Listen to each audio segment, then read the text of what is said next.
Welcome to amen.com, Living Sober audio files. My name is Auntie Jill, and this is chapter 3 of Living Sober, entitled Using the 24-Hour Plan.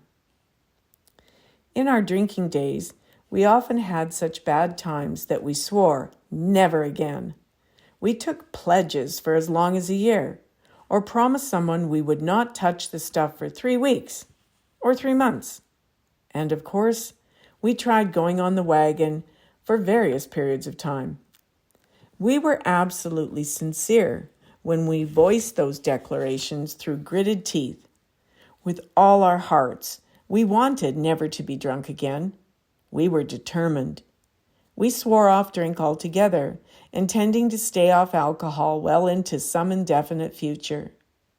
Yet, in spite of our intentions, the outcome was almost inevitably the same. Eventually, the memory of the vows and of the suffering that led to them faded. We drank again, and we wound up in more trouble. Our dry forever had not lasted very long. Some of us who took such pledges had a private reservation. We told ourselves that the promise not to drink applied only to, quote, hard stuff, not to beer or wine.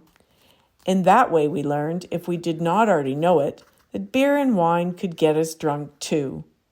We just had to drink more of them to get the same effects we got on distilled spirits. We wound up as stoned on beer or wine as we had been before on the hard stuff. Stoned at that time meant drunk. Yes, others of us did give up alcohol completely and did keep our pledges exactly as promised until the time was up. Then we ended the drought by drinking again, and we were soon right back in trouble with an additional load of new guilt and remorse. With such struggles behind us now, in AA we try to avoid the expression on the wagon or taking the pledge. They remind us of our failures.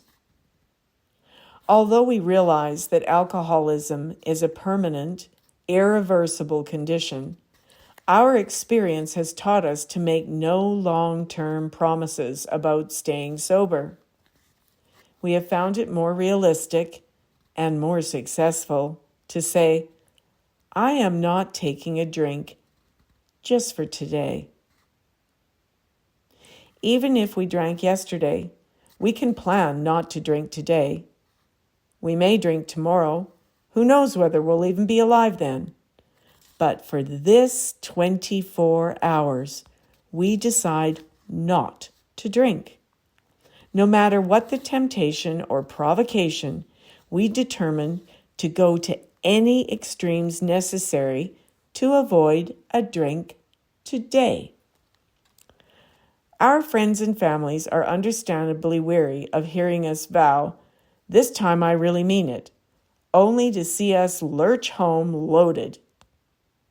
So we do not promise them, or even each other, not to drink. Each of us promises only herself or himself. It is, after all, our own health and life at stake. We, not our family or friends, have to take the necessary steps to stay well.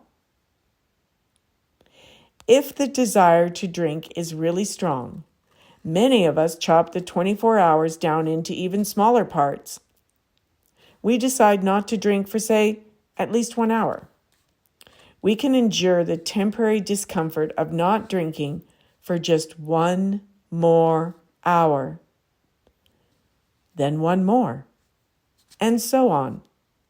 Many of us began our recovery in just this way. In fact, every recovery from alcoholism began with 1 sober hour.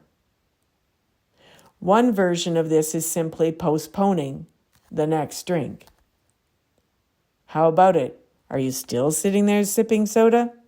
Have you really postponed that drink we mentioned back on page 1? If so, this can be the beginning of your recovery.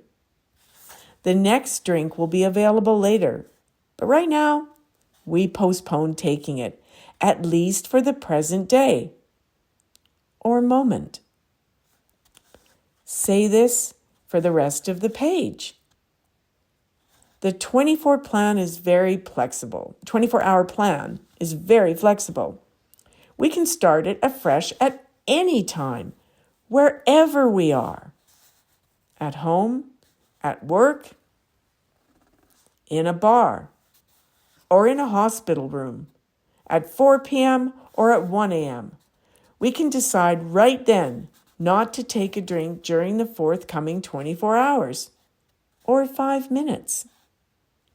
Continually renewed, this plan avoids the weakness of such methods as going on the wagon or taking a pledge for a period of time. A period on the wagon and a pledge both eventually came, as planned, to an end. So we felt free to drink again. But today is always here. Life is daily. Today is all we have. And anybody can go one day without drinking. First, we try living in the now, just in order to stay sober. And it works. Once the idea has become a part of our new thinking, we find that living life in 24-hour segments is an effective and satisfying way to handle many other moments, as well as not drinking. And that was from pages 5 to 7. That's chapter 3, Living Sober.